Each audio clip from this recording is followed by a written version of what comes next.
In front of me is OnePlus Ace 3V, and today I would like to show you how you can check a password saved in Google Passwords Manager.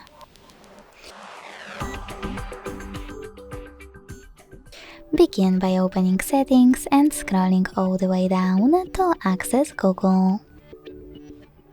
Then choose All Services, Autofill, Autofill with Google and Google Password Manager. Following that, click on any password that you wish to check. Enter your screen lock and tap on this eye icon next to your password to make it visible. Thanks so much for watching. If you enjoyed this video, leave a like, comment and subscribe.